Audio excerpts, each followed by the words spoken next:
জনজাতিদের জন্য কে ভাবে?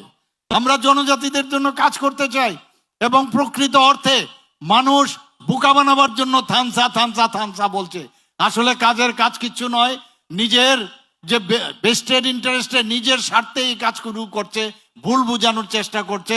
এবং চারিদিকে আজকে এডিসির মধ্যে খালি লুটের রাজত্ব চলছে, কে কত বেশি লুট করবে সেই রাজকর্ম চলছে সেখানে। আমরা আমাদের যে যারা এখানে অডিট করতে গেছেন সমস্ত রিপোর্ট আমার কাছে আছেন, আমরা সবাই জানি কি হচ্ছে ওখানে। সত্যিকারের যদি আজকে এডিসির উন্নয়ন চান তাহলে আগামী দিন যে 28টা যে আমাদের আসন সংখ্যা আছে সেখানে 28টার মধ্যে আমরা চাই যে 28টার মধ্যে ভারতীয় জনতা পার্টি জিতুক। এবং সেটা সম্ভব হবে যদি আপনারা সবাই আমাদের উপর বিশ্বাস এবং আমাদের উপর আশ্বাস, মাননীয় প্রধানমন্ত্রীজির উপর যদি আপনাদের আস্থা থাকে তবেই সেটা সম্ভব হবে। আমরা যে কারণে আজকে ত্রিপুরার সমস্ত জায়গায় জায়গায় আমরা যাচ্ছি। আজকে ত্রিপুরাতে এনএলএফটি এটিটিএফ আমাদের ওরা এসে আমাদের কাছে আজকে অস্ত্র সমর্পণ করেছে। বন্ধুগণ, আজকে যতক্ষণ ধরে শান্তি যদি না থাকে তাহলে কোনোদিন ডেভেলপমেন্ট হবে না। বন্ধুগণ, সেই জায়গায় দাঁড়িয়ে আজকে ওনাদের সাথে অ্যাকর্ড হয়েছে, আমিও দিল্লিতে গিয়েছিলাম। সেই অ্যাকর্ডের কারণে আজকে ত্রিপুরাতে কোনো রকম যে উগ্রপন্থী ছিল সেই উগ্রপন্থী নেই।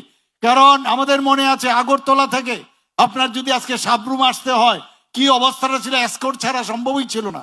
আগরতলা থেকে যদি ধর্মনগর কৈলাসহর যেতে হতো এসকর্ট ছাড়া সম্ভব ছিল না। কি একটা পরিস্থিতি ছিল। মাননীয় গৃহমন্ত্রীজি কিছুদিন আগে এখানে এসেছিলেন, উনি বলছিলেন যে কি অবস্থা ছিল নর্থ ইস্টার্ন জোনে। প্রায় 20 থেকে 25টার মতো এরকম প্রায় অ্যাকর্ড হয়েছে। সে অ্যাকর্ডের কারণে আজকে নর্থ ইস্টার্ন জোনের মধ্যে একটা শান্তি প্রতিষ্ঠিত হয়েছে।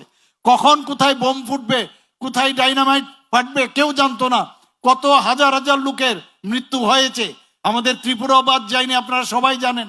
দাঙ্গা হয়েছে ত্রিপুরাতে 1980 সনে। এখনো অনেকে চেষ্টা করছে এখানে দাঙ্গা লাগানোর জন্য, বিভিন্নভাবে একটা সুড়সুড়ি দেওয়ার চেষ্টা করছে। আমাদের মধ্যে একটা সুড়সুড়ি মানে সাম্প্রদায়িক সুড়সুড়ি দেওয়ার চেষ্টা করছে। কিন্তু মানুষ এখন বুঝে গেছে। থানসা থানসা বলছে, আমি বলছি থানসা, এখানে থানসার মধ্যে থানসা হয় না। মাননীয় প্রধানমন্ত্রীজি কি বলছেন, সবকা সাথ সবকা বিকাশ বিশ্বাস আর উসকা প্রয়াস, অর্থাৎ এর মধ্যে থানসা লুক্কায়িত রয়েছে।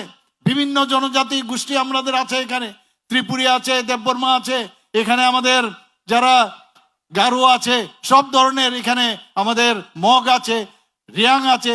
তো সবাইকে নিয়ে আমাদের থানসা থাকতে হবে। এখানে বাঙালি আছে, এখানে আমাদের মণিপুরী আছে, এখানে বাঙালি আছে, জনজাতি রয়েছে। সবাইকে মিলে আমরা নিয়ে যদি আমরা একসাথে চলি তবে তাকে বলে থানসা।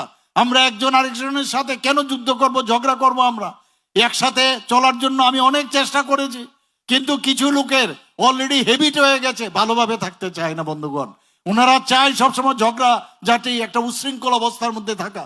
এবং কিভাবে উশৃঙ্খলতার মেইন উদ্দেশ্য হচ্ছে এই লুটপাট করার জন্য। আমরা আমাদের সরকার, আমরা বারবার বলছি ভারতীয় জনতা পার্টির সাথে কেউ যদি একবার আসে তাহলে আমরা কিন্তু ছাড়ি না। কিন্তু ওনারা নিজেরাই বারবার দেখা যায় হম্পি তম্বি করে বারবার বলছেন আমরা ছেড়ে দেব, আমাদের এইটা চাই ওইটা চাই। এবং এই থানসার নাম দিয়ে তাদের নিজস্ব স্বার্থ সিদ্ধির জন্য তারা এই কাজটুকু করছেন। আমি বারবার বলছি বহু জায়গার মধ্যে আমাদের যখন প্রোগ্রাম থাকে আমাদের কার্যকর্তাদের উপর আক্রমণ